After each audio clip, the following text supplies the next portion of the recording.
Hello friends. हम सभी social studies class 4 के बारे में पढ़ रहे हैं। उसका फर्स्ट चैप्टर हमने कंप्लीट किया, आवर कंट्री इंडिया। अभी हम सेकंड चैप्टर की ओर बढ़ने वाले हैं, जो कि है द एबोर्ड ऑफ स्नो।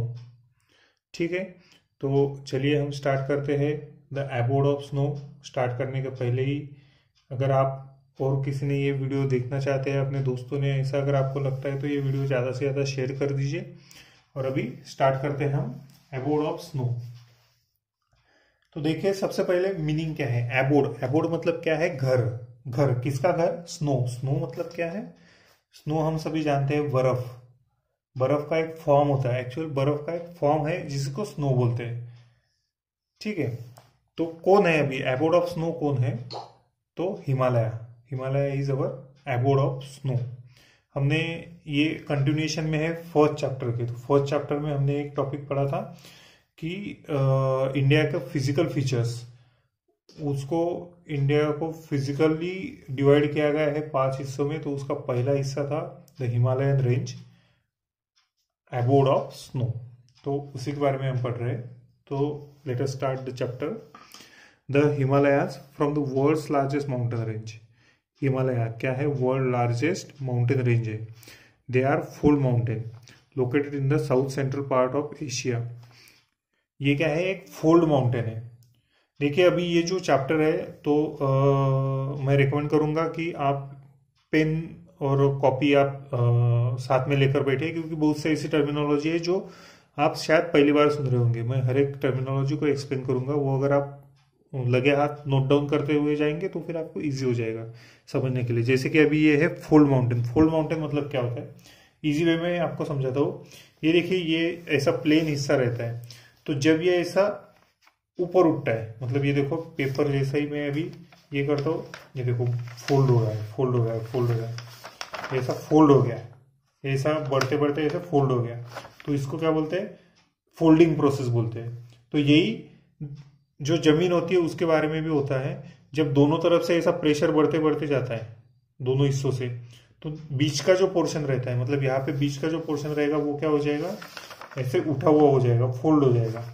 तो इस प्रोसेस से जो माउंटेन बनते हैं उसको बोलते हैं फोल्ड माउंटेन। और ये कहाँ पे लोकेटेड है? South central part of Asia. Deep gorges and narrow valleys are form by many streams and rivers in this region. अभी एक तो फोल्ड माउंटेन हो गया था, अभी है deep gorges and narrow valleys. अभी गॉर्जेस और वैली क्या होता है? ऐसा एक डीप जो होता है, देखिए ये 2 चोटियां है, 2 चोटियों के बीच में से एक डीप हिस्सा रहता है, ऐसा वैली जैसा हिस्सा जो होता है उसको गॉर्जेस और नैरो, अगर वो बहुत ही छोटी रही, मतलब ऐसी तंग घाटी बोलते हैं हिंदी में उसको। तो ऐसा हिस्सा जब होता है तो उसे बोलते हैं गॉर्जेस एंड वैलीज। ये किस वजह से फॉर्म होती है? तो ये जो रिवर्स होती है, स्ट्रीम्स होती है, उसकी वजह से ये फॉर्म होती है। The Himalayan range covers the entire northern most part of India from Ladakh to the north eastern state of Arunachal Pradesh. मतलब यहाँ पे मैप में देखिए, ये जो हिमालय है ये पूरा नॉर्थर्न हिस्सा जो है इंडिया का वो कवर करता है। नॉर्दर्न मोस्ट मतलब सबसे नॉर्थ के साइड में जो हिस्सा है वो हिमालयन रेंज रहता है। जैसे कि यहाँ पे लद्दाख है ऊपर, जो अपना 29 स्टेट अभी बना हुआ है, और यहाँ से यूनियन टेरिटरी बना है। उसके बाद में यहाँ से अरुणाचल प्रदेश तक पूरा हिमालयन स्ट्रेच है। ठीक है, इसका लोकेशन क्या है? The Himalaya stretches to about 2400 kilometre passing through northern India.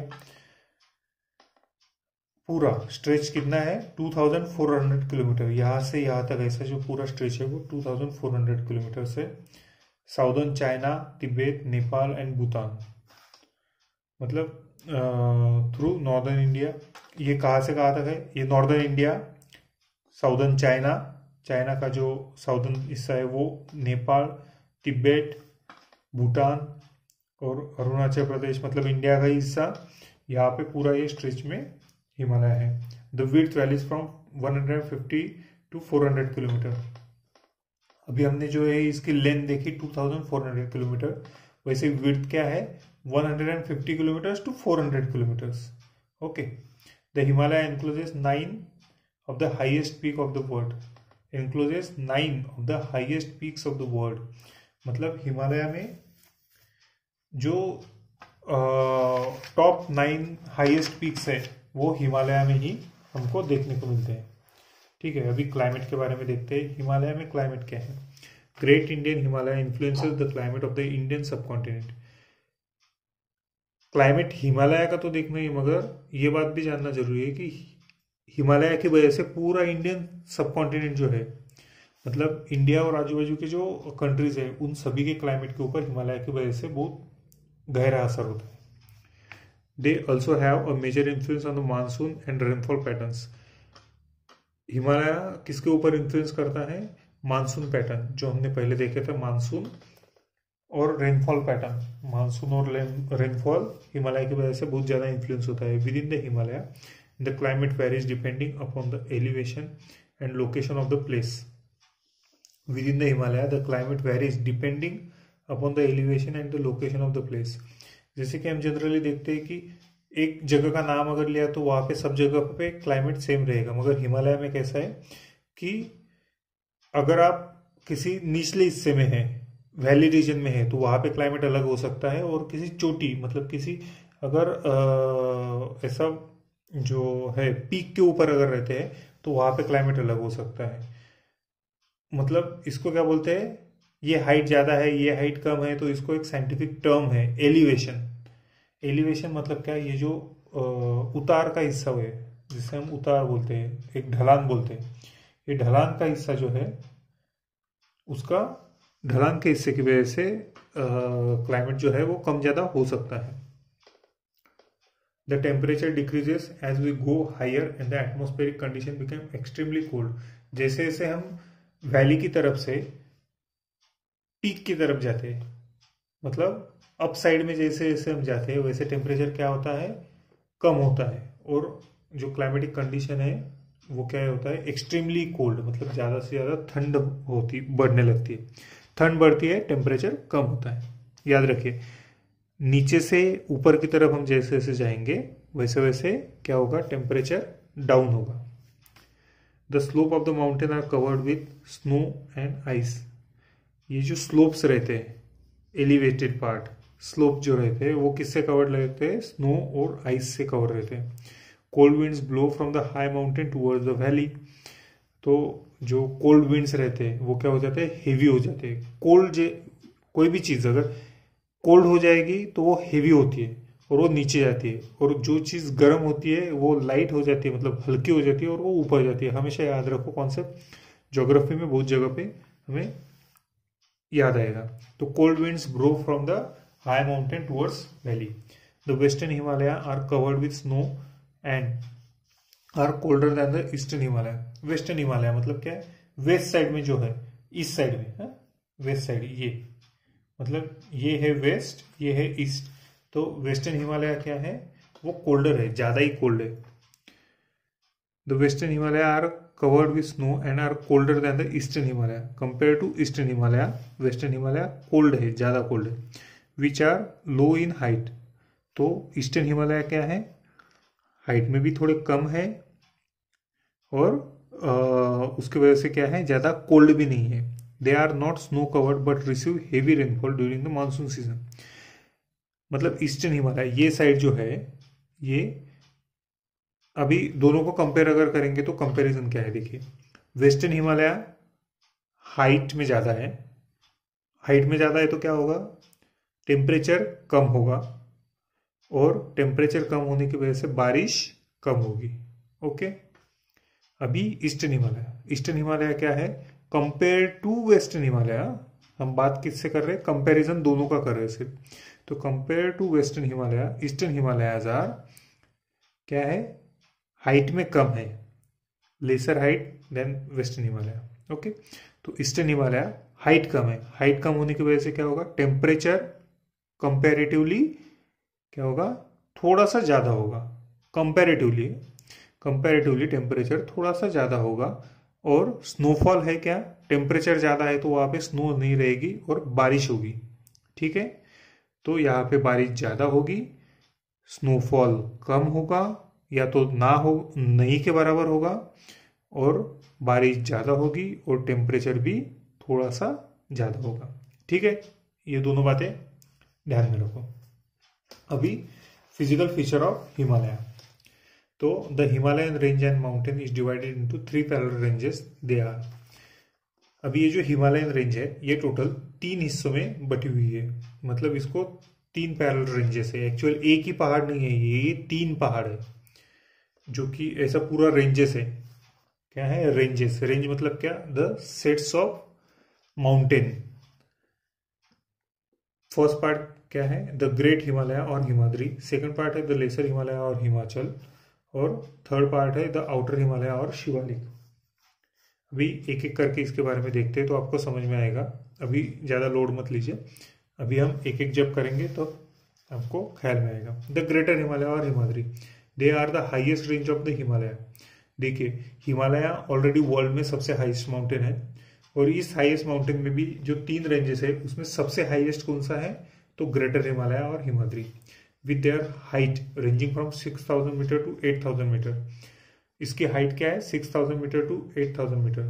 There peaks are always covered with snow and hence they are named Himalaya, which means abode of snow.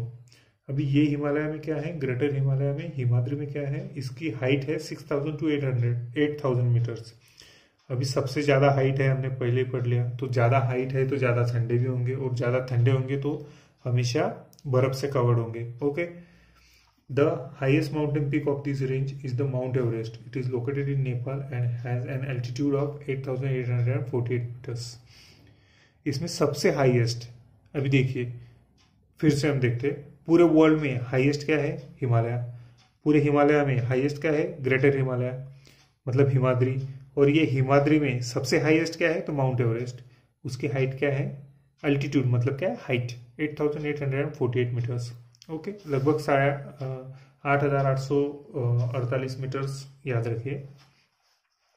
The Karakoram range of the greater Himalaya lies in Ladakh. It encloses mount K2 और mount Godwin Austin, the highest peak in India and the second highest in the world. अभी देखिए, हमने देखा था mount Everest. Mount Everest सबसे highest है, मगर वो इंडिया में है क्या? नहीं, वो नेपाल में है। तो ये जो हिमालय है, ग्रेटर हिमालय, इसका जो सेकंड हाईएस्ट पीक है वो कौन सा है? Mount K2। ये जो है ये माउंट K2 बोलते हैं। ये MT लिखा है मतलब माउंट, ठीक है। और माउंट K2 का दूसरा नाम क्या है? Godwin Austin. ये सेकंड हाईएस्ट पीक है आफ्टर माउंट एवरेस्ट। ये कहाँ पे है? ये इंडिया में है, लद्दाख में है, ठीक है। कश्मीर के पास जो लद्दाख है वहाँ पे ये है, काराकोरम रेंज में, ठीक है। ग्रेटर हिमालय, हिमाद्री नाम है इसका, उसी में काराकोरम रेंज है, उसी में माउंट K2 यानी कि माउंट गोडविन ऑस्टिन है, जो कि सेकंड हाईएस्ट है वर्ल्ड में और सबसे हाईएस्ट है इंडिया में, ठीक है। अभी Nanda Devi, Kanchenjunga, Dhaulagiri, Nanga Parbat, Annapurna and Makalu are few other high peaks of this range. अभी इसमें अदर्स पिक कौन से है? मतलब इनके अलावा नंदा देवी है, कांचनजंगा है, धौलागिरी है, नंगा पर्वत है, अन्नपूर्णा है और मकालू है, ठीक है। ये आपको अदर पिक है, ये याद रखना है। इसके बाद में the great Himalaya, because of their altitude contain most of the Himalayan glaciers. Glacier मतलब क्या है? कि वहां पे हमेशा बर्फ रहता है, बहने वाला, मतलब बर्फ की नदियां। इन सिंपल टर्म याद रखिए, बर्फ की नदी, इसको बोलते हैं glacier. A glacier is a moving mass of ice in summer. The ice melts and moves down the slope of mountain as rivers. मतलब ये जो बर्फ का सागर है, बर्फ की नदी है, ये क्या होता है? जब समर सीजन रहता है तब ये मेल्ट होता है और फ्लो करने लगता है। तो Gangotri, Yamunotri are two important glaciers that starts from the Himalaya. Gangotri और यमुनोत्री ये 2 इम्पोर्टेंट ग्लेशियर्स हैं जो कि हिमालय से स्टार्ट होते हैं। They move further down and form never ending reverse like Ganga, Yamuna. तो इन ग्लेशियर्स में से ही जो है अपनी इंडिया में नॉर्दर्न इंडियन रिवर्स जो है वो मोस्टली ये ग्लेशियर से स्टार्ट होती है। These rivers cut through the mountain and flow and form low land called valleys. तो हमने पहले भी देखा वैलीज क्या है कि ये जो रिवर्स है, स्ट्रीम्स है, ये माउंटेन को कट करके निकलती है और वैली फॉर्म करती है। अभी हमने हिमालय का एक पार्ट देखा, अभी जो नेक्स्ट 2 पार्ट्स बाकी है वो हम नेक्स्ट वीडियो में देखेंगे। Thank you.